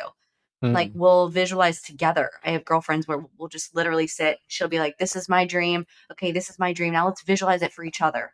Well, And that's potent. That's really powerful. I mean, even in the Bible, it says where two or more are gathered, the energy is increased, right? oh So yeah. it's potent. But I think that you just have to be aware of the people in your life that are committed to their victim consciousness and limitation. And I would recommend not engaging or sharing your dreams with people that can't see that for you. Mm. So it just depends on the person. It's just like shame, right? It's like if you're going to share your shame with someone and they re-trigger you into more shame, that's not helpful. It's the same thing for your dreams. To be present with who you're sharing it with and make sure that it feels good to you and you feel expanded, when you're sharing those dreams. But they're the bigger things in my life that I'm calling in. I do tend to keep them to myself until I feel a level of like really deep knowing and certainty that they're going to happen for me. Yeah, I like that. That makes a lot of sense too. Because again, I think that comes back to the energy we were talking about. If I'm saying that I want to have an alien on the podcast, I want to go on Joe's because of a sense of validation, of it making me feel validated, then every time I speak that, it's going to be fed from the ego as opposed to Mhm. maybe a more enlightened or higher place. So that is an interesting point that you bring up as well. Yeah, we think about the vibration of love too. And like when we create things, when we're manifesting things, that energy is so much faster, like frequency wise. So when you're in that state of love, excitement, joy, whatever, your manifestation can happen a lot faster because your vibration is a lot higher. So you're coming from that state of love, like being on Joe for you. It's like if the energy, the intention behind that is because I want to reach more people with my message and I want to share this to a larger audience because I know the impact that will make collectively. It's in a vibration of universal love and oneness. Whereas if you're like, I want to be on Joe because I want my shit to blow up and I want to make a lot of money so I can feel like I've made it, totally different intentions and energy behind that vision For that you sure. have. And the vision when it comes from love will manifest a whole lot faster because you're in connection with the universe for the greater good of all. Yeah, and this is maybe somewhere where we can even transition into like the idea of quantum jumping, if you will, because I know if I've experienced that shit with my TikTok, I've experienced it with Instagram now, and it's kind of gotten a little it's fun. It's interesting because once you experience it once or twice, I mean, I'm up to two times now, it's like, all right, when's the next time gonna happen? Mhm. So have you experienced, maybe it's not in that sphere specifically, but like things like that where things just unravel very quickly for you in a certain direction? And if so, what has been the catalyst for that? How have you kind of like created that? How have you set up the dominoes so that you just need to flick the finger and they all come down? Yeah, I would say like, I mean, similar to you when my TikTok went viral a couple years ago, that it completely changed my life. Like my business blew up. I was getting opportunities. I would say to another quantum jump after that was I started having this thought about writing a book, and I was just like, it popped into my head. I was like, I don't know how it's going to happen. I've never really actually thought about it. And I had a client the same week go, I think you should write a book. I was like, all right, I'm picking up, like, I'm getting the message. And within the same week, I had a publishing company reach out to me and ask me if I would write a book with them. And I was just like, what the? It's just kind of wild when you Right. get those ideas and you have no resistance to them, they just sort of flow in. But yeah, then when my TikTok went viral too, it felt like I just shifted into another reality. And I go back to that state when I was making that video and what the difference was for me. And I genuinely was having fun. I was just having Mm. fun. It was a simple idea that I got while I was in the shower. And I was like, this would be really helpful for people. And my intention was so pure when I put that out, and it wasn't to be like, I want to be famous, I want to go viral. It didn't have any of that stuff laced with it. And I think those are the things when they're just so pure and genuine that it ends up just unraveling for you because you're not manipulating it. You're not trying to manipulate the universe. You're just being who you are and just expressing yourself. And like with the book deal, obviously there was a part of me that was open, was like, okay, universe, if you bring this to my door, I'll move. I'll move in the direction. I'm not trying to force it, but I'm expanding myself to receive.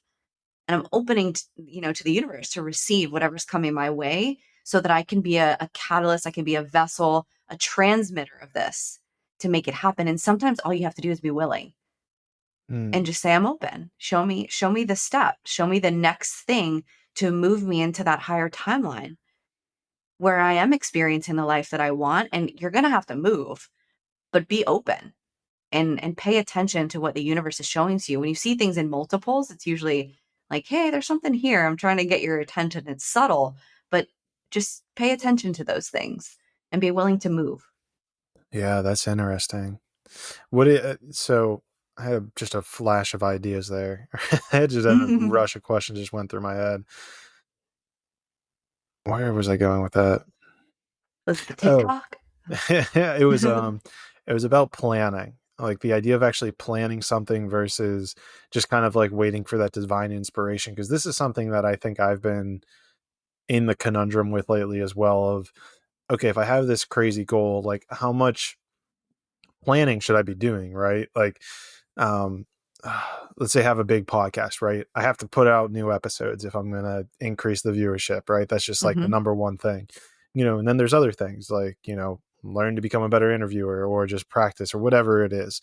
But there also seems to be a piece of me, and before I go to the other piece to finish that thought, there's kind of like this long stretch of items that need to happen, right? And so you can reverse engineer that with the logical. Do you find that there's also a balance then? I mean, maybe a balance or not, but just like sitting back and kind of just sitting in that energy of not needing anything, just listening to the universe and just like being open. Like, is that also a much valid option? Is that also a valid option to just sit and wait and listen as opposed to even doing any planning whatsoever? Yeah, I think it's a blend, and this is where the masculine feminine energies kind of coexist. I think that it's a blend of both, right? If we swing too far in the direction of structure and planning and strategy and rigidity, we are, solely taking on the role of creation by ourselves and thinking that we know better. Mm, Whereas when we're completely in the feminine and we're in the flow and we're just kind of sitting back and not taking any action, then we end up making no progress. So I think it's really a blend of both. Like you want to take the time to connect into your intuition and listen to yourself and figure out, okay, what's the next step I'm being guided to take and to listen. But then when you're presented with that, you've got to take the action. You've got to move. So it's both. It's the blend and the balance of that dance between masculine and feminine and not being too far one way or the other. And that's where most of us try to figure out, like, what is that sweet spot? What does it look like? I don't think mm, there's any right or wrong way to do it. I think you just have to figure out what your groove is. And like for me, I try to meditate every day and I try to, you know, connect to a vision that feels really, really big. I think when you have a vision that goes beyond just like, oh, I want to manifest a successful podcast or, I want to manifest a certain amount of following, but like expand that, go even further beyond that and see the bigger impact that you're making. And I think that naturally will pull you forward and give you inspiration and give you ideas um and then you take action based on that inspiration instead of force or hustle or lack or fear. You're being inspired to these ideas that feel really good. And I think when you feel excitement about an idea, that's your intuition. That's like, go this way. It's very subtle. It doesn't push you. It doesn't make you feel like if you don't do this, you're gonna fail or you're gonna suck at life. It gently moves you through excitement, through that like, oh, that feels cool, that feels good, that feels expansive.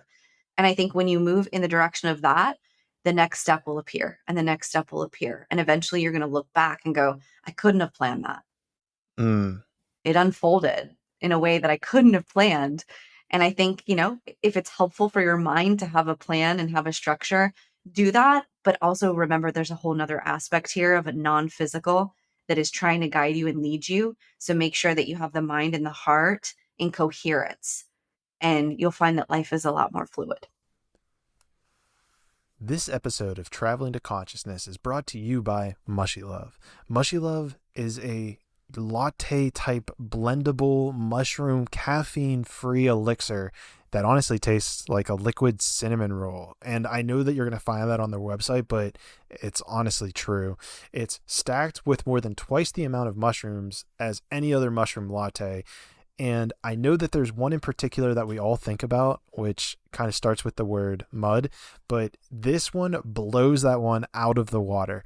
I highly recommend, if you even try that one, to just give this one a shot. And I promise you that you will not be sorry, because I just, it's so good. It's honestly so good. And I want to get to a place where I can actually they send me these all the time for free. So please go and buy it, because if you buy more, then they'll start sending me more. And it's just honestly a win-win, because it tastes amazing, like even in water. So even if you're cutting, even if you don't want to like put milk in or coffee with it, you can just do it plain in water, and it's so freaking good.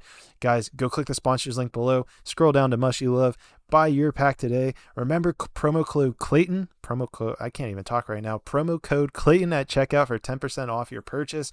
Mushy Love. Mushrooms shouldn't have to taste like mud. Give yourself some Mushy Love. Yeah, I've really been trying to, I think, look at what do I need to do every day? Like what are things I need to do every day? And then what are things I need to do every single week in order to make these visions become a reality, if you will. And I think there's probably something in what you were saying where it's like, what's the next thing I need to do? Right. And like having that open response from the universe.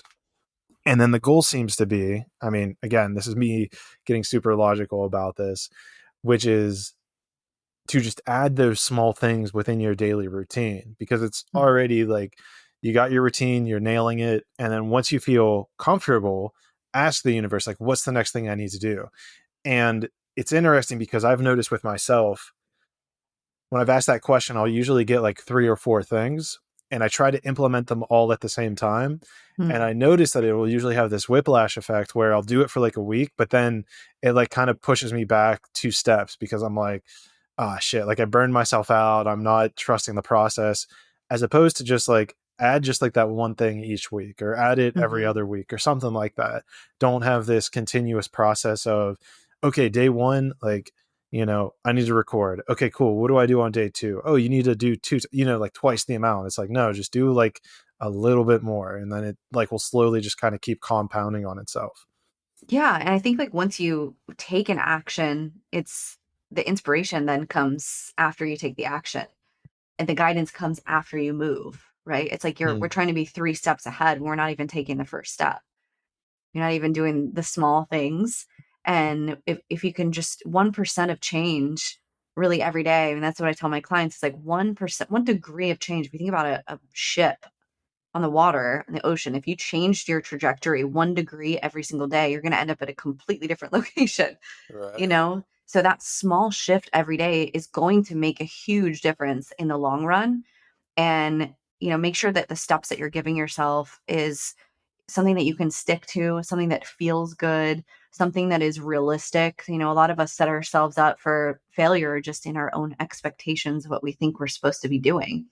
And if it doesn't feel good, you're going to gravitate away from that. So make your schedule, make your routine feel good to you. And also give yourself permission to change that, completely shatter your routines every once in a while. It's like we're not meant to be doing the same exact thing all the time. There will be a point when you maybe evolve out of that routine and need to mix it up and add something else. And it's about just being present in your body every single day and honoring what you need and making adjustments accordingly. So, Yeah. yeah, have a plan, but also don't be so rigid to needing that plan to go that way. Because sometimes life is going to take you around the mountain, up the hill, take a left, make a right, and then you end up at your destination. And it doesn't look like that really linear path that our mind likes to convince us it has to go. It definitely feels a lot comfortable to try to keep that routine as much as we can too. Yeah. Yeah. Because it's like if you break out of that, now all the thoughts are like, see, it's not going to happen. You didn't do the thing. You Mm, didn't follow the structure, so you're going to fail. And this is why, right? And yeah. it's tough, especially as an entrepreneur and as a business owner. It's like, we're constantly trying to grow and we're trying to expand and be better. And then we see everything that all these other people are doing and they're telling you got to do it this way. It's like, if you're listening to all the noise, you don't figure out what your way. Everybody has their own way. Right. It's like your North Star.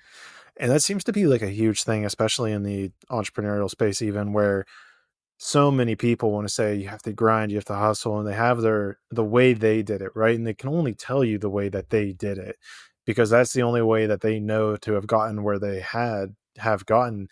And I think that's probably where a lot of my confusion might have came in, is like listening to so many people who, they're successful by any stretch of the imagination, right? At least monetarily speaking, or financially, or relationship wise. You're like, okay, they're successful. They have a large following.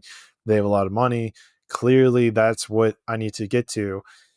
But then it's interesting to hear how all of the stories are actually different. There's some people like Gary Vee who talks about hustling and gratitude and just you need to grind and always put out like 7 pieces of content a day. And then there's someone like Joe Rogan, like we were talking about, where he's just like, I kind of just went with my fault. I kind of just followed what I wanted to do in life and what I saw being big. And so I just followed that trajectory. And then have people, um, like Tony Rogan, who's all about your internal state. He's like, or Tony Rogan, Tony Tony Rob. Robbins. Yeah. You got Rogan on the brain. Yeah. Jeez. Yeah. Must be really crushing on him We're right sending messages to him right now. We're pinging him. now. Yeah. No, I definitely, before we get off of that, I definitely like, I think there's something to the idea of like a group where they like kind of just meet up and then like you focus on one person, like meditating over time. So before we get off that idea, I definitely wanted to put it out there. Like if that is something that you do or want to put together, I'm definitely down to help with that idea. I'd love that. Yes, we'll talk. Okay. We'll put a pin in that. Yes. Um, but yeah, to finish that idea, like with Tony Robbins, how he's like, he's all about your internal state, a little bit of NLP type stuff, definitely, and so I find it very fascinating how it's almost like taking pieces from each person that makes sense, but at the same time, you kind of want to just follow your own path. It's almost like, okay, that's a little closer to like my path, or this one's a little bit closer, but none of them are exactly my path. And there needs to be like this level of trusting that that's okay. Like that's an all Mhm. right thing to not be exactly like their path. Yeah. I think like honestly, there really is no path. It's whatever feels good to you in the moment and whatever resonates with you. And there is no right or wrong. Like it doesn't matter what you're doing. There's no destination that you're ever gonna reach. Like there's never going to be an end of the road because there is no road. It is truly just this moment. Hmm. And I try to just, whenever I listen to someone talk or whenever I'm reading a book or whenever I'm learning something, I just try to pay attention to how it feels in my body. And I think that you have to develop a relationship with your body enough to know what a yes is and what a no is to you and what resonates with you. And I think that if you really remove this layer of like judgment and practice discernment, you'll be able to recognize like what feels good to you, what doesn't feel good to you. And you don't have to make anybody else's journey right or wrong. You just Hmm. simply choose what feels right for you in the moment without judgment. It's like cool path, cool story. However you choose to live your life and whatever journey, you choose to go on in this human experience, like that's beautiful. I get to witness how other people want to show up and what they want to create and what they want to embody for themselves. And I can witness that without feeling like I have to be that. But if there are Right. parts of someone's journey that you find resonate with you and inspire you, I think that is a beautiful way to expand your mind and believe in possibility for yourself. Kind of going off of that divine light or that divine Hmm. spark. Hmm. Yeah. People expand our consciousness through their decisions because we then increase the believability for ourselves. Like, oh, if they did it, then I can do it. Mm, But you don't have to follow the model. You have to create your own model. It's almost like And even having when that. Go ahead. Mhm. I was gonna say, even when I'm like teaching or coaching people, I'm not necessarily going, this is the method. This is what you have to follow. It's more about what it feels right to you. What are the things that I have shown you or that I've taught you that feel good to you, that inspire you, that light you up? Like those are the things that you want to create your own formula and your own experience for yourself and what feels good. And you're going to get way more success out of that than just, following somebody's step-by-step formula. It's almost less about the words and more about the energy behind them. Mhm. Yeah. How do you want to feel? What do you want life to look like for you?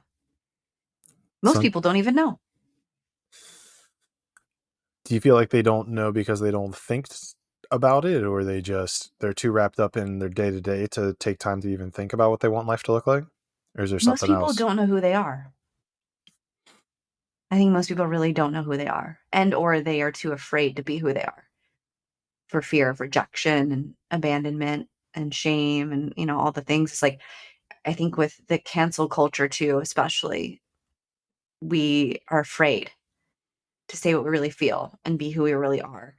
And I really wish that we could reconstruct that cancel culture to collaborative communication and curiosity and understanding with other people. I think we would find a lot more connection that way and a lot more growth if we were to approach it in that perspective, from love and understanding instead of making people feel rejected and shamed, when they really just need to be educated and heard and understood. Right. Yeah, it seems like understanding would help a lot, or at least not even understanding, but being okay not understanding. All right, to Mhm. sit back and just be like, I have no idea what you're talking about, but that's completely okay. As opposed But you're to, valid. yeah, as Yeah. opposed to like, I have no idea and therefore you're dumb. It's like, that doesn't really help anybody. Yeah. Yeah. It doesn't help you come together. It's more of like, I want to be right. This person wants to be right. We're not trying to see each other's perspectives. And actually, I think that's probably like the core issue in most relationships is that we're not seeking to understand someone or we're not seeking to see their perspective. We're seeking to be understood.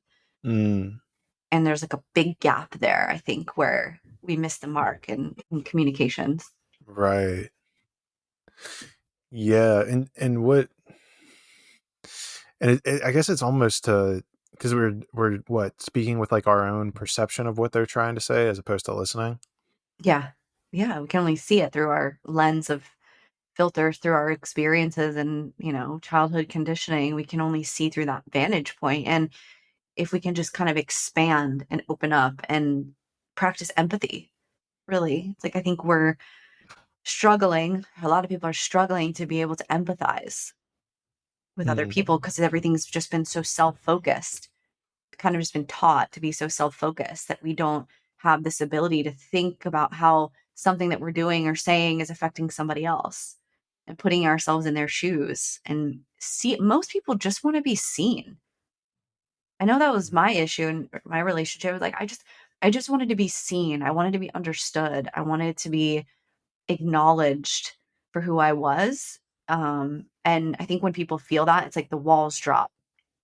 The vulnerability, the intimacy, and the authenticity can really be bred within that space. mm. And yeah, that's what I strive for in my relationships. And I guess that sounds like something that was coming from like a childhood situation where you didn't feel seen. Oh, I mean, yeah, I never felt safe. I never felt seen. I never felt understood. I just felt like I was always too much. I was too loud. I was too much energy. I was too sensitive. I was too emotional. Just everything about me was too much. And so I tried to shrink myself. Mm, And physically, I developed an eating disorder. I had anorexia at 15, from like 15 to 21, because I physically wanted to disappear. I was like, oh, I'm too much. jeez. Yeah. And I, So that it affects everything. It makes you just want to dim yourself down. And I noticed like even in relationships, I would just try to be a chameleon and I would just like, oh, whatever you like, I like. Whatever you want me mm, to be, I'll be it. whatever I need to shape and shift into for you to love me, I'll do that. Because I didn't want to be rejected anymore. That's pretty wild. Yeah.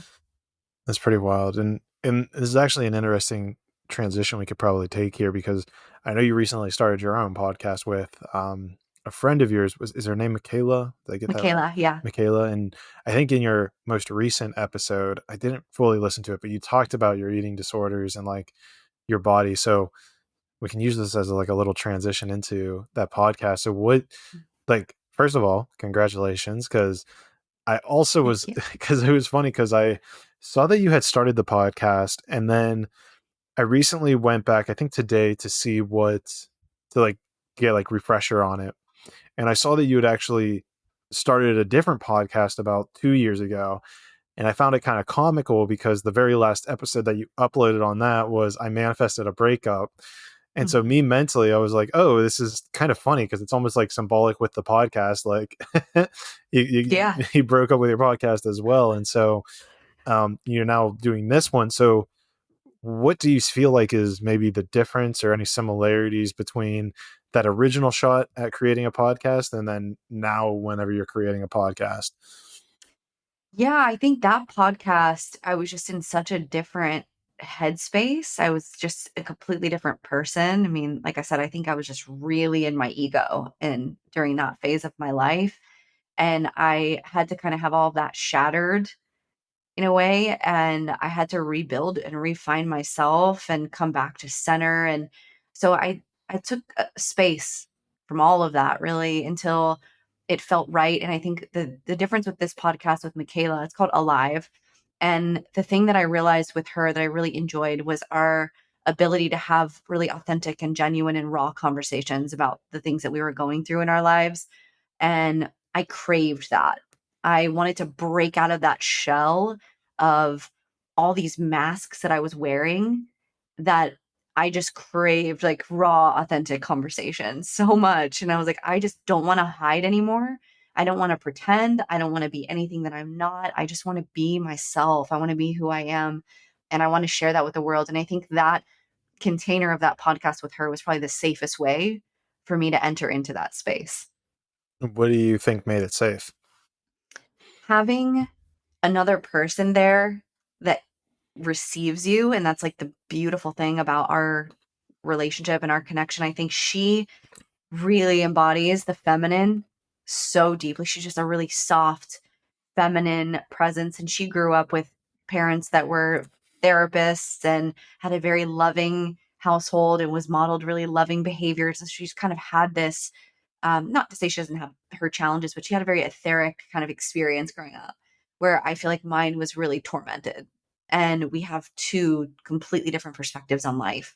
Not to mention she's 10 years younger. So we have, I'm in my late 30s, she's in her late 20s, two different places in life and perspectives on life. And I'm a little bit more, masculine in my delivery. I think I like to explain the science behind things, a little more of the logic.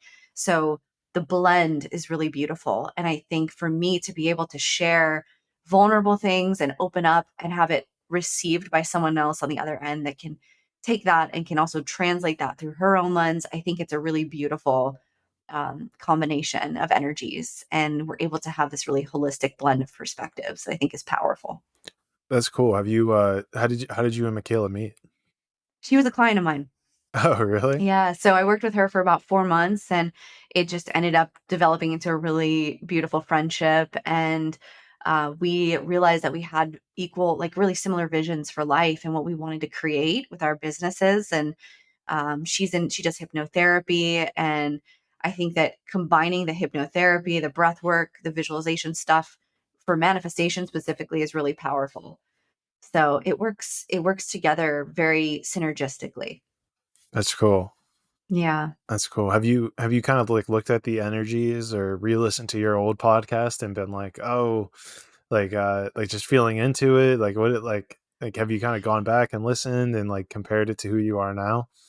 Yeah, I think I see myself so differently now when I look at that. And it's not to say that when I was creating all the things I was creating wasn't coming from a positive place.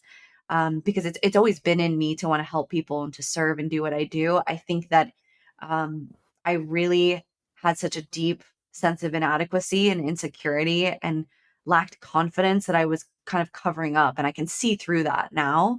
So I look back at myself with a lot of love and compassion for that phase of my life. I learned a lot. I learned a lot from that.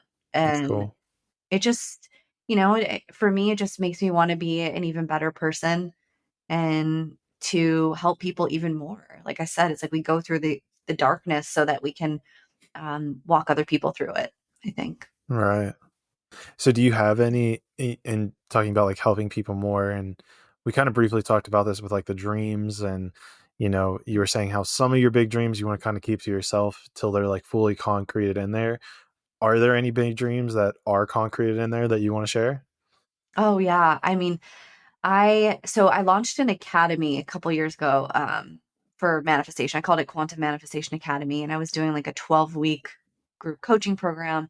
And since then, I haven't relaunched it because I've been getting all these like visions and ideas and ways that I want to create this platform and membership and group coaching experience for people that does involve visualization and meditation and manifestation together collaboratively as a group, because I've seen how powerful group meditation and group manifestation is. Mm. So I'm reworking and re-envisioning that and kind of been figuring out what I want that to look like. But that's my big dream, is to have a container to bring people in to help them work through all the stuff that we've kind of talked about today and teach them those different tools of journaling, scripting, meditating, breath work in one container where they kind of have all of it. That's pretty Yeah. cool. Yeah.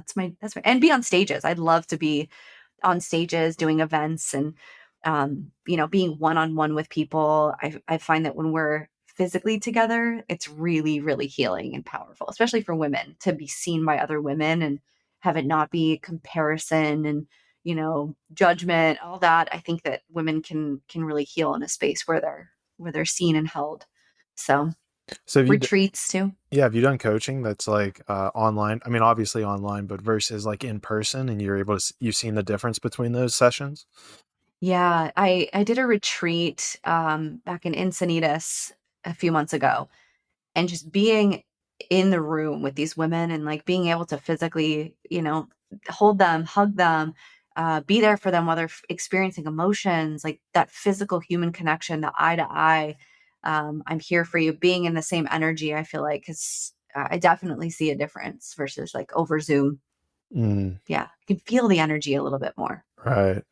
Yeah. Yeah, that's certainly where I'm trying to get at with my podcast, where it's just in-person interview, so that I feel like there's just like a different vibe there has to be between. There has to be like a studio. I can totally see you in like a cool studio with 2 chairs and mics. I got the vision for you. We'll bring it to our group manifestation Yeah. session. Let's do it. I Yeah, love it. I think that'd be a great idea because I've thought about that before, but I just, there's so many things going on. I haven't like thought about it or taken action on it, or even kind of how you were saying, you need to surround yourself with people who are able to almost help you, not help you create it exactly, but also help provide the space to visualize it as well, if that makes sense. Yeah. I think that there's infinite possibilities that exist For for sure. anything that you desire in your life, anything that you see for yourself. There's infinite ways that it can happen. And sometimes the mind is really limited in the capacity to be able to see the possibilities. And I like to be in rooms with people that are really expansive in the way they think about things, that can maybe give you an idea or a thought or a vision that you haven't thought of yet. That you're like, ooh, that's a possibility. That could happen that way. And it opens up those little doors in your mind to be like, ooh, I like that. And you kind of run with it. So be in the room with big thinkers, expansive thinkers, people that are not afraid of their own imagination and creativity. Is that something you've manifested for yourself as well then? Yeah. Oh, yeah. I really am protective of my energy these days and who I, talk to and what I share with people. And I think that for me, I want to be learning from other people. I don't want to be the one that's always teaching.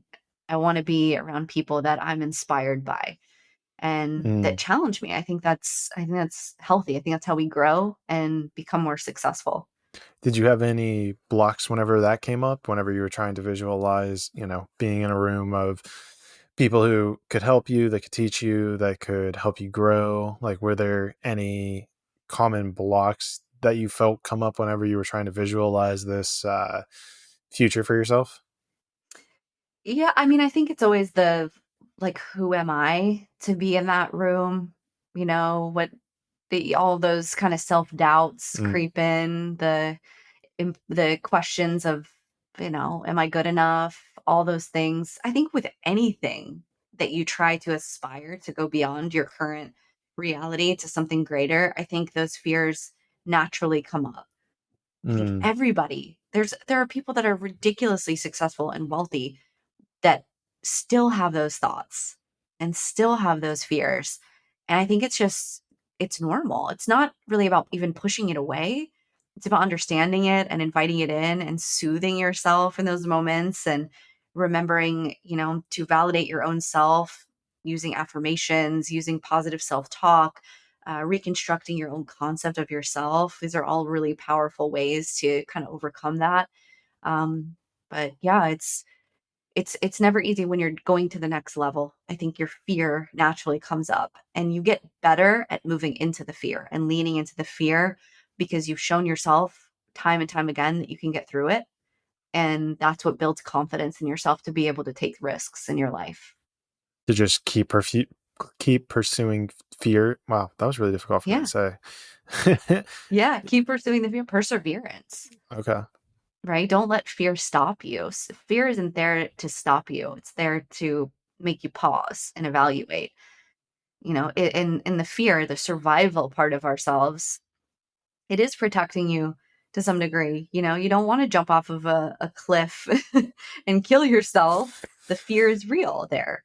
But when Right. you're trying to go to another level in your business and be more vulnerable or step into a territory you maybe haven't moved into before, that fear isn't there to stop you. It's just there to evaluate, like, how bad do you want this? And are you willing to be uncomfortable for Mm. a little bit as you navigate this and learn to trust yourself in this experience? Yeah. Yeah, that's certainly an interesting one, right? Is like, okay, I know I'm afraid to do something, and so there's like this like little piece of you that kind of holds you back from it, but there's also a piece of you that knows that you'll be better for doing it, or better to do it, or better to pursue this thing. And so it can get pretty tricky sometimes with how much of it you Mm. want to pursue and how much you want to go after, and where that balance actually lies.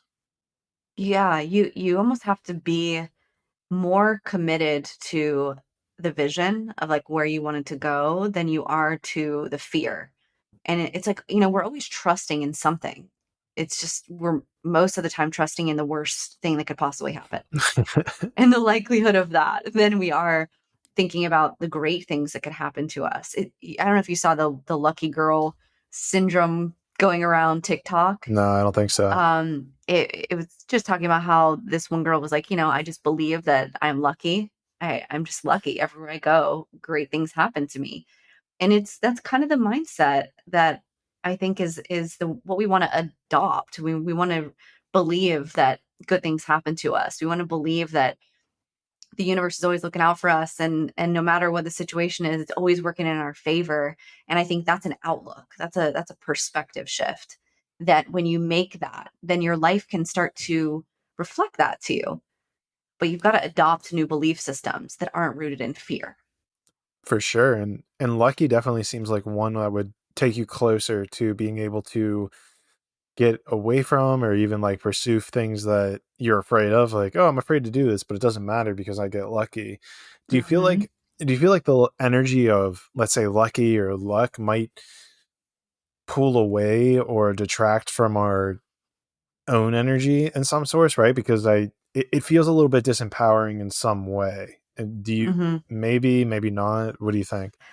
Yeah, I think that, well, anytime you believe there's something outside of you that's controlling your destiny, you're disempowering yourself. So, like, tarot card readers, angel numbers, all of this stuff, it's really just It's our own self reflecting to us, but we externalize it and we think it's outside of ourselves. So Mm, I think, yes, there is a level of disempowerment to that, but I think that if you're at the beginning stages of changing your mindset, that you're moving up the scale when you move into luck, because you're shifting into hope, right? You're moving into nothing ever works out for me, to, okay, maybe I can adopt this perspective that will invite some more positivity into my life. And then as you evolve out of that, you realize, oh, I don't actually need anything outside of myself. So it's kind of the ascension process. And you just gotcha. kind of want to move yourself up. If it feels better and it's more expansive, then you're moving in the right direction. I gotcha. And that makes sense too. It's like, okay, yeah, you're transcending the last thing into fear, right? Which is a pretty low Hmm. vibration, into luck. Okay, well, whenever I do things Hmm. I fear, I get lucky. So that's at least a step in the right direction. But then I guess there's a higher direction for that above it. But okay, that definitely You got makes to work sense. your way up there. It's like, okay, now I'm experiencing luck. I'm experiencing all these things happening, positive things happening in my favor. What was the difference? Right. Me. Right. I changed my perception. So that in and of itself proves the lucky girl syndrome is because I chose to change my perspective. So therefore I'm Mm, empowered now. that makes a lot of sense. Yeah.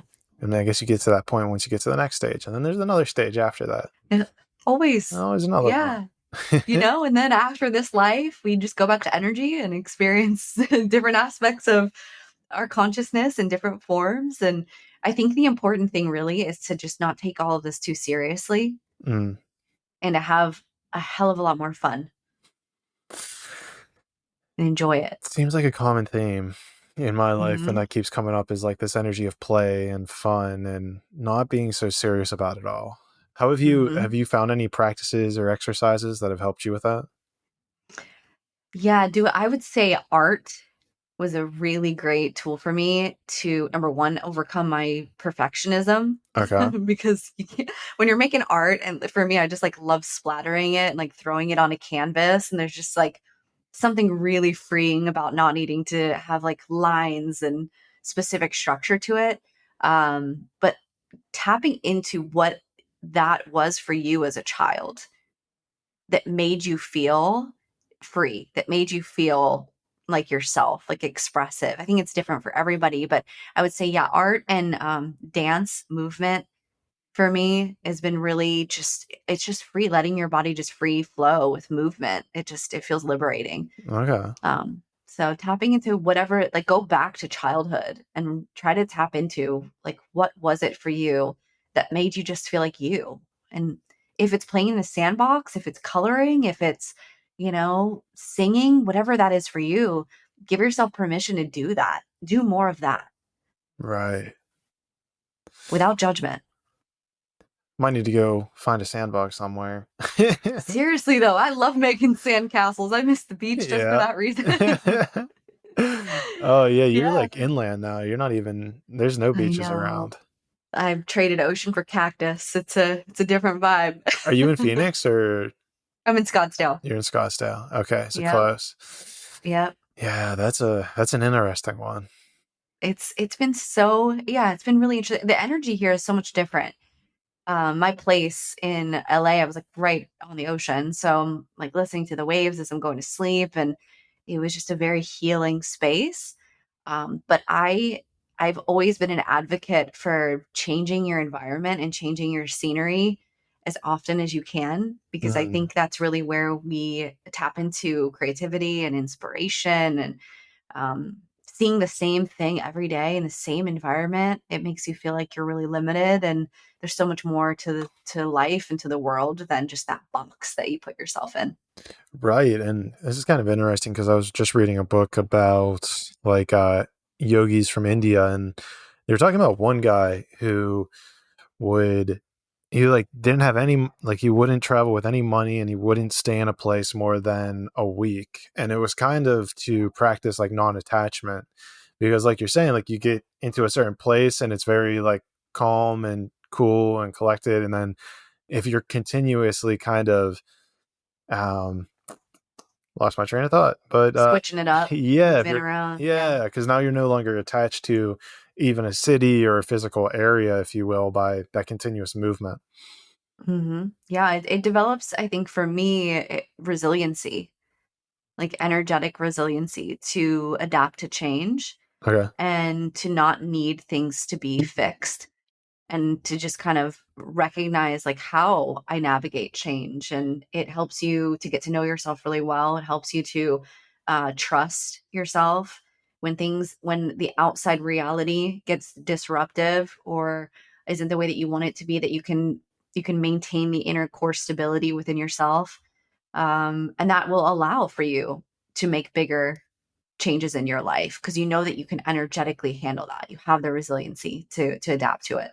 Mm, yeah. And a lot of people are scared of change, and that's one thing I have to thank my crazy chaotic childhood for, is that it helps me to be really adaptive and be okay with it, and know that change is always offering you a gift and expansion, and there's something in that. There's a silver lining to it. Feels like So even if you're like feeling stagnant or something, switching up the city you're in could be a pretty expansive or large decision that would help you in the long run. yeah, or even like simple, go to a different coffee shop, go take a different route to work. Try a new restaurant. It doesn't have to be like changing cities or countries or anything really huge if you're not comfortable with that. But I would practice putting yourself outside of your comfort zone. Right. Just maybe once a day, just try something different and move yourself out of that so you can begin to feel comfortable with change. I thought about making a TikTok or a reel about this idea. Actually, I was actually getting dressed, and I realized that I would always like put on my clothes in the same exact order. And I was thinking Mhm. about making a reel or something about it. How just switching the order of putting on my clothes, like shirt first, then socks, then underwear. It's like feels fucking weird. Like it feels very Mhm. weird to just even put on clothes in a different order. And I was like, huh, but this actually might have that like it brings in that energy of newness, or it brings in that energy of doing something new into your life. And even though it's uncomfortable, it's still like it's getting you on that path. Yeah. Yeah, it's like, or taking like a cold shower too. It's like disrupts that pattern. Yeah. That's Like a pattern just doing disruptor. things differently. Yeah. Yeah. I'm shivering a Do little bit things now. differently. I know. I am very cold averse, so it's very disruptive to me to be anywhere that's cold, but it shakes you. It like wakes you up a little bit and takes you out of that. And sometimes we have to make the choice to move ourselves out of the comfort zone. Otherwise, nothing's going to change. Gets like the blood flowing and whatnot. Yeah. Yeah. All the things. All the Shakes things. you. Jump in the ocean. Oh, That was one of my favorite things to I do. miss that. I miss having an ocean right next to the house. Yeah. Yeah, just sitting in there for a couple minutes, just full submersion. That was You feel the energy of it for sure. It's invigorating. it was something. There's something going Hmm. on there. There's Hmm. more to it than just water.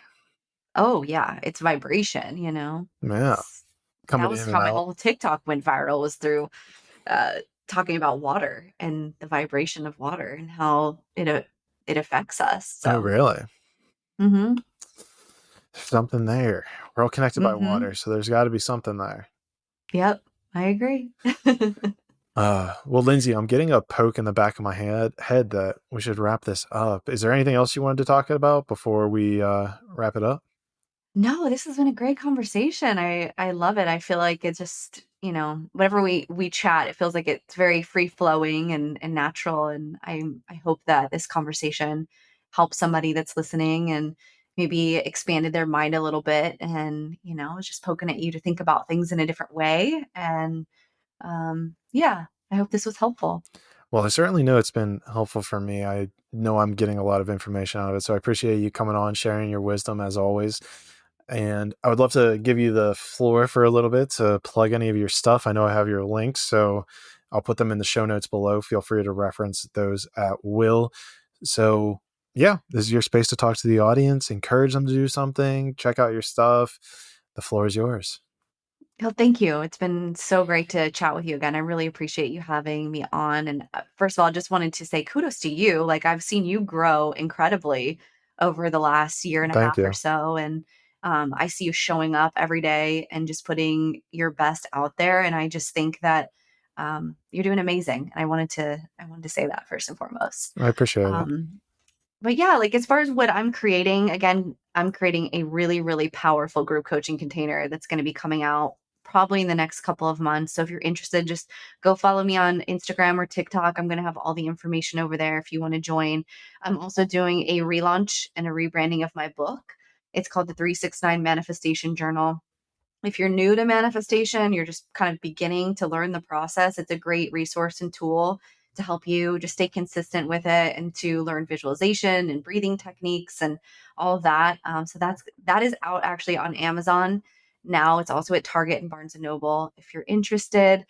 And all my videos on TikTok I try to be really educational and teach you different techniques on manifestation. So you can head over there if you want educational stuff. And again, Instagram, I like to share a little bit more of my lifestyle, kind of what goes on behind the scenes. So head over there and come hang out with me, say hi. I love meeting new people. I love helping people. So if you got any questions about manifestation, I'm an open book and would love to hear from you guys. Love it. Always bringing the warming and enlightening energy to the podcast. You're on the list of repeat guests now, which I think is probably around 4 or 5 people. So What? yeah. Thank you. So you're on it Thank now. you. Yeah. Thank you. I appreciate you being here. I mean, I know whenever I was smaller, you were there to help out. So, it's always great to have you on, but just like in general, the love and support is always there. So thank you. Yeah, you're killing it. You're such an inspiration Oh, to thank you. many. Appreciate Thank it. Always trying to be inspiring to one more. And it's interesting to hear that kind of feedback. Cause like, to me, there's sometimes when it's like, I should be doing more. It's very easy for you to be very hypercritical of yourself, but then to other people, it's like, dude, look what you've done in the last year and a half. It's like crazy. Mm-hmm. Yeah, you should be really proud of yourself. I am. Maybe I'll go treat myself after this to Yes. say, hey, treat yourself. Yeah. Lindsay, the Quantum Blonde Rose, thank you so much for being here. I appreciate it. It was a magical, quantum, enlightening time. Guys, go check out her stuff. As always, please share it. So everybody wins whenever you share this podcast. I win. Lindsay wins. Your friend thinks you have great knowledge, so you win. Your friend sees another great podcast, so they win. It's a 4-way win. So it's the only thing I'll ask you to do.